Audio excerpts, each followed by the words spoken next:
सुमन जी, यमुनानगर हरियाणा से। श्री हरिवंश। राधा वल्लभ श्री हरिवंश। गुरुदेव, आपके चरणों में कोटि कोटि नमन। गुरुदेव, कर्म शायद एक ऐसा पौधा है जिसमें फूल नहीं है, फल का प्रावधान है। ग्रस्त धर्म कर्म का पालन करते हुए पूर्णतः विरक्त रहने का और नाम जप में लीन रहने का मार्गदर्शन की कामना है। गृहस्थ में रह करके ममता और अहमता प्रभु के चरणों में समर्पित हो जाए तो विरक्त ही है। एक अहमता ममता ये जग में है दुखदाई, ये जब श्री जी की ओर लगे तो बहुत परम सुखदाई। अगर हमारा अहम भाव प्रियालाल के दासत्व में स्थित हो जाए और ममता उनके नाम रूप लीला धाम में हो जाए तो गृहस्थी में रहता हुआ भी विरक्त है। और वो जितने कर्म करे वो भगवान के चरणों में समर्पित कर दे तो न फूल लगेगा न फल लगेगा। कर्म बंधन से वो मुक्त हो जाएगा। कर्मों के दो ही स्वरूप होते हैं, एक निषेध कर्म और एक विधि कर्म। जिसे पाप कर्म कहते हैं उसका फल भोगना पड़ता है दुख, जिसे पुण्य कर्म कहते हैं तो उसे लौकिक सुख भोगना, माया जनित सुख मिलता है। लेकिन दोनों बंधनकारक हैं। एक मायाकृत सुख भी जीव को बांधता है आसक्ति में, और दुख जो है वो तो भोगना न चाहने पर भी भोगना पड़ता है। तो हम दुख सुख देने वाले दोनों कर्मों से मुक्त हो जाएं। शुभ अशुभ दुर्ग विध्वंस बल तब जयति जयति जग उच्चरे। जो शुभ अशुभ दोनों का परित्यागी है वही भगवत प्रेमी होता है, वही विरक्त होता है, वही भगवत अनुराग में प्रवेश पाता है। तो शुभ अशुभ दोनों का त्यागी वही हो सकता है जो पहले अशुभ कर्मों का त्याग करके शुभ कर्मों को करते हुए भगवान को समर्पित कर दे। शुभ अशुभ दोनों का त्याग हो गया और वो भगवत प्राप्त महात्मा बन गया। गृहस्थी में तुम्हारा जो कर्तव्य है वो तुम्हारी पूजा है। जैसे तुम किसी के पति हो, किसी के भाई हो, अमुक अमुक संबंध, ये सब धर्म है, छोटे छोटे धर्म। इन धर्मों को यथावत पालन करने का फल होगा परम धर्म श्री भगवान में भक्ति हो जाना। अगर भक्ति नहीं तो ये सो सब धर्म कर्म जर जाऊ जहां न राम पद पंकज भाऊ। ये धर्म कर्म किसी काम में नहीं आए, वो सब मायाकृत प्रवाह में फैल गए। हमें लगता है नाम जप करते हुए अपने कर्तव्य कर्म को करते हुए भगवत समर्पित जीवन व्यतीत वो विरक्त ही है। विरक्त का मतलब वीतराग, वीतराग का मतलब जिसका राग बीत गया है। राग का मतलब आसक्ति, जिसकी न किसी वस्तु में आसक्ति, न व्यक्ति में आसक्ति है, न शरीर में आसक्ति है, न भोगों में आसक्ति है, वो वीतराग है। वो गृहस्थी में भोगों को स्वीकार करता है धर्म के लिए, ना कि भोग वासना की तृप्ति के लिए। तो ऐसा वो गृहस्थ में रहता हुआ त्यागी भगवत प्रेमी अनुरागी परम पद को प्राप्त होता है। पर बहुत कठिन बात है, कहने को तो सरलता पूर्वक है। भोगों के सानिध्य में कोई भगवत कृपा पात्र ही संग दोष से प्रभावित नहीं होता, अन्यथा भोगों का जहां सानिध्य होता है तो बड़े बड़े विचलित हो जाते हैं और भोग उसे भ्रष्ट कर देते हैं। क्योंकि इंद्रियां भोगों का जे ही दर्शन किए ते ही व्यथित होकर मन को अधीन किया और मन ने बुद्धि को अधीन किया और बुद्धि ने दस्तखत ले लिए जीवात्मा से कि तुम्हें बड़ा सुख मिलेगा और उसमें फंस गया। बहुत कठिन है। गृह कारज नाना जंजाला ते अति दुर्गम शैल विशाला, यही सर आवत अति कठिनाई राम कृपा बिनु आए न जाई। अगर गृहस्थी को देखो तो एक बहुत बड़ा पहाड़ है, कितनी चिंताएं हैं, कितने कार्य हैं। अगर उनमें बीच में रहकर भजन कर ले गया तो निश्चित भगवत प्राप्ति कर। पर बहुत कठिन है। जब एकांत सेवन करने वाले विरक्त मार्ग के पथिक बड़े सावधान होते तब कहीं भजन चलता है। तो गृहस्थी में तो प्रतिपल इतनी समस्याएं, इतने चिंताएं, इतने कर्तव्य हैं कि अगर वो प्रवीण नहीं है, गुरु कृपा पात्र नहीं है, सत्संगी नहीं है तो भजन तो कर ही नहीं पाएगा। छोटे छोटे बच्चे, परिवार, पत्नी, पालन पोषण, अतिथि व्यवस्था, ब्याह व्यवस्था, पढ़ाना लिखाना, कितनी चिंताएं। और उन चिंताओं को समस्त चिंता हरण भगवान के चरणों में समर्पित करके और निश्चिंत होकर नाम जप करता, कर्तव्य कर्म करता, कितना महाभागवत है। उसी को महाभागवत कहा गया है जो प्रणत कामदम पद्मजार्चितम धरणि मंडनम ध्येयमापति। जो भगवान के चरणों में अपनी चिंताओं को समर्पित करके सोच रहा है कि भगवान कल्पतरु है, चिंतामणि है, वो सब व्यवस्था करेंगे, हम अपने कर्तव्य का पालन करते हैं, भजन करते हैं। जब तक भगवान का आश्रय नहीं होगा तो भजन नहीं हो सकता। भगवान के आश्रय से भजन होता है और माया के आश्रय से भोग चिंतन होता है। अगर भोग चिंतन हो रहा है, भेष कोई भी है तो भक्त नहीं है। अगर प्रभु का चिंतन हो रहा है तो भेष कोई भी हो, वो संत ही है, वो भक्त ही है। आप समझ पा रहे? कोई संशय इस पे? अगर और पूछना चाहते तो पूछ सकते हैं इसी में, और बहुत विवेक पूर्वक।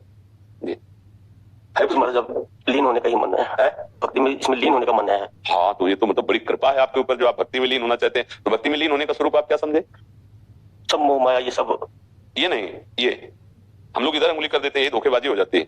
इधर ये तो गुरुदेव मार्ग में आप ले जाए। हाँ देखो, नहीं अभी कहाँ है वो, अंदर से समझना। देखो हमारा क्या है कि अध्यात्म में पहुंचाने की बात होती है। यहाँ देखो, हम सबको छोड़ सकते हैं लेकिन इसकी प्रियता नहीं छोड़ पाते हैं। दूसरी बात, इसके अंदर जो मन बुद्धि है उसकी प्रियता नहीं छोड़ पाते। इन दो का वैरागी हो, घर में पत्नी के परिवार के बीच में रहता वो महात्मा है। इन दो का वैरागी नहीं तो गुफा में बैठा हुआ लंगोटी लगाए लौकी की कमंडल लिए हुए भी वो आसक्त चित्त विषयी है। क्योंकि खास बात उसके चिंतन की है। शरीर राग छोड़ना अपने, और हृदय में जो स्फुरित हो रहा है मन बुद्धि विषय चिंतन, उसको बदल देना, यही महात्मा का स्वरूप होता है। अनन्यस चिंतयन्तो माम ये जना परिभाषते तेषां नित्याभियुक्तानां योगक्षेमम्। लीन का मतलब कहीं भागने की जरूरत नहीं भगवान, कहीं मत भागने की सोचना, बहुत गलत होता है भागने की सोचना। भागो तो इस शरीर राग से भागो। पहले कहा अहमता और ममता का त्यागी, इस शरीर राग को त्यागो और मन की मित्रता को त्यागो। हमारा मन जो कह देता है मान लेते हैं ना, बहुत दुष्ट है, इसकी बात नहीं माननी चाहिए। एक बार सत्संग में बताया था कि 4 बातों के द्वारा मन को संभालना होता है। हम वो बात मन की मानते हैं, तीसरी बात थी वो बात मानते हैं जो धर्मयुक्त है, भजन बढ़ाने वाली है। जो गलत मार्ग वाली वो बात हम नहीं मानते हैं। बहुत कठिन है इस मन की दोस्ती छोड़ पाना। इतनी बढ़िया दोस्ती मन के वो बुरे से बुरी सलाह दे दे तो लगता है मेरे में है, हम कभी नहीं सोचते मन में है, मैं दृष्टा हूं, लगता है मेरे में। इसी को ठीक करना अध्यात्म कहते हैं। बाहर से कपड़े बदल लेना, स्थान परिवर्तन कर लेना, यह अध्यात्म का बाहरी स्वरूप है। अगर अंदर का परिवर्तन नहीं हुआ तो बात बनेगी नहीं। बात पक्की बात समझ लीजिए, वेशधारी हरि के उर साले, भगवत ऋषि जी महाराज कह रहे हैं। अगर हम केवल रसेंद्री और जनेन्द्री के ही स्वाद में फंसे हुए हैं तो कोई भी हो वो भी सही पुरुष है, वो महात्मा नहीं है। बात पक्की समझो। शिष्णोदर का भरण पोषण करने की वृत्ति उधर पर, और शिष्ण कहते हैं जनेन्द्री। अगर दो इंद्रियों की प्रधानता उसके जीवन में तो कुछ नहीं है, कोई भी हो। अच्छा खाना और काम भोग की वृत्ति रहना, यही पशुता, यही अज्ञान, यही अविद्या है। और इस पर जो विजय प्राप्त कर ले वो महात्मा, चाहे गृहस्थ में चाहे विरक्त में। अब गृहस्थी में एक सीमा खींच दी गई कि आप इस धर्म सीमा के अंतर्गत ही भोग सेवन करें तो वैराग्य हो जाएगा। लेकिन आजकल तो सीमाओं का कोई महत्व ही नहीं रह गया, क्योंकि ना तो धर्म शास्त्रों की आज्ञा का पालन, ना संतों की आज्ञा का पालन। तो अगर आपके अंदर लीन होने की बात आती है तो आप नाम में लीन हो जाइए, आप प्रिया प्रीतम के रूप में लीन होइए, उनकी सेवा में लीन होइए। भागने की कोई जरूरत नहीं। जहां भाग के जाओगे तो वहां नया एक माहौल मिलेगा, नई एक व्यवस्था होगी, नए लोग मिलेंगे, नया परिचय होगा। हमें लगता है अपने घर में रह करके यदि परिचय शून्य होकर भजन हो रहा तो इससे बढ़िया कोई बात। खास बात श्री जी का भजन करना है। वृंदावन आ गए, इधर उधर खाते पीते घूम रहे हो, भजन का कोई मतलब नहीं है तो ना पाइए बिनु स्वामी अकेली। आचार्य गुरुजनों के सिद्धांतों के अनुसार चलने पर प्रिया प्रीतम नहीं झलकेंगे। नहीं तो आप देखो ना, यहाँ वृंदावन में आपको क्या दिखाई देगा? साक्षात प्रभु विराजमान बिहारी जो, राधा रमण जो, राधा वल्लभ जो। क्या रोना आता है उनको देखकर? आनंद मगन होते हैं। एक झलक कोई बचल दिए ऐसे तो देखी नहीं, तुमने देखा ही नहीं पाया बिहारी जी, क्योंकि बिहारी जी के देखने के नेत्र तो स्वामी जी देंगे। बिना स्वामी जी की कृपा के बिहारी जी नहीं देख सकते, बिना हेतु की कृपा के राधा वल्लभ जी को नहीं देख सकते। आचार्य प्रदत्त नेत्रों के द्वारा देखा जाता है, वो मानस में खुलते हैं, हृदय नेत्र होते हैं। हमें तो ये अच्छा लगता है कि अब जो वर्तमान समय, इसमें भागने की जरूरत नहीं। हमें स्थान बताओ कहां भाग के जाओगे? मैं तो गुरुजी धर्म में आ गया जब से। इसीलिए हम तुम्हें इसीलिए हम कह रहे भागने की जरूरत नहीं। अपने परिवार को भगवान का स्वरूप मानने की कोशिश करो, सब में भगवान को देखो, और जितना बने, जब तक शरीर में चेष्टा रहे तो सेवा करनी चाहिए। ये भी भाग, जैसे आप कहीं भी रहेंगे तो सेवा करनी पड़ेगी, तो ऐसे घर में रहकर सेवा करो।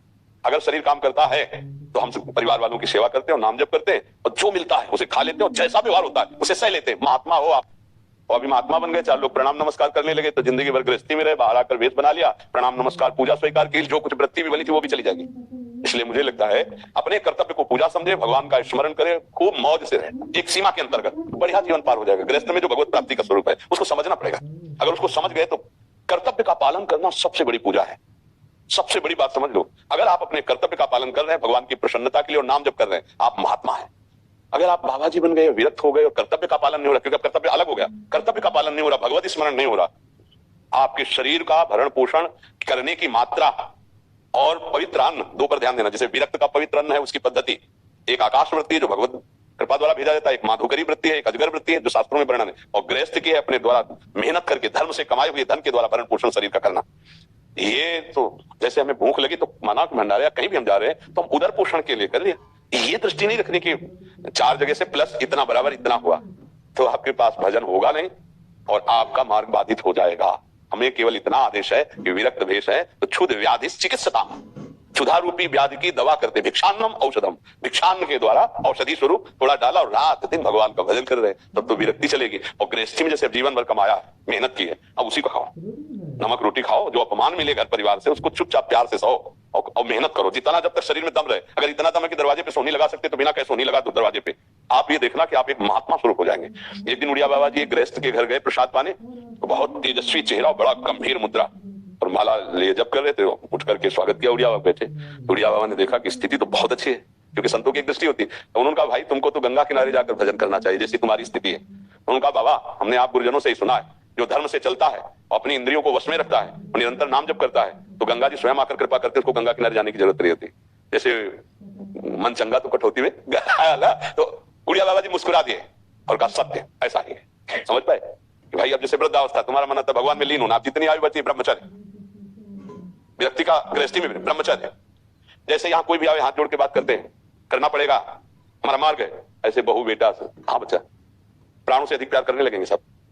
जैसे जहां भी रहोगे सेवा करनी पड़ेगी, कहीं भी रहो, शरीर का धर्म है सेवा।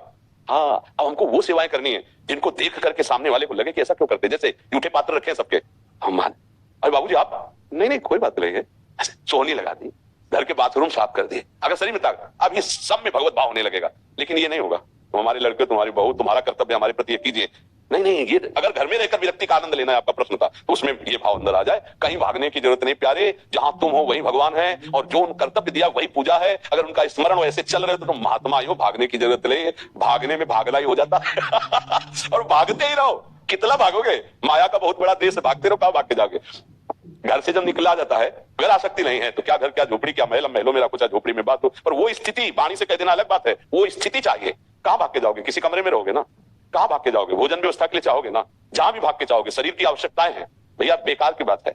भजन करो, गृहस्थी में हो, बहुत बढ़िया जगह हो, अपने कर्तव्य का पालन करो। जो संत वेश में होकर अपने कर्तव्य का पालन नहीं करता, अपनी रहनी को नहीं जानता है, वो ऐसा नहीं कि नरक नहीं मिलेगा, ऐसी बात नहीं है भैया। देख लो शास्त्र के कानून, ये थोड़ी कि तुम किसी भी डिपार्टमेंट के अधिकारी हो गए तो तुम मनमानी कर लोगे, नहीं नहीं, वही तुम्हें सलूट मारेगा सर। और वही तो, अगर आप कानून के विरुद्ध हो गए तो तुम्हारे जो नीचे था और कह रहा था सर, वो हमने देखा है एक अधिकारी को धक्का मार करके गाड़ी में बैठाला जा रहा था क्योंकि उनके द्वारा जो कानून के विरुद्ध गलती हो गई, ऐसा किया जा रहा था। तो बात बस यही समझ लो कि जैसे ये वेश है, भगवत पार्षद वेश है, यदि आप भगवत विधान के विरुद्ध तो धक्का मार करके नरक भेजा जाएगा। भगवान के न्याय में कहीं भी कमी नहीं। हाँ, अब भक्ति मार्ग में चले, चूक हो गई तो बचा लेंगे, चूक हो गई तो क्षमा कर देंगे। चूक का एक अलग विधान होता है और जानबूझकर गलती करने का अलग विधान होता है। हमें ये लगता है कि अगर आप गृहस्थी में रहे हैं तो भागने की जरूरत नहीं, मेहनत करके कमाए हुए धन से भजन करके गुप्त रूप से बहुत जल्दी भगवत प्राप्ति होती है।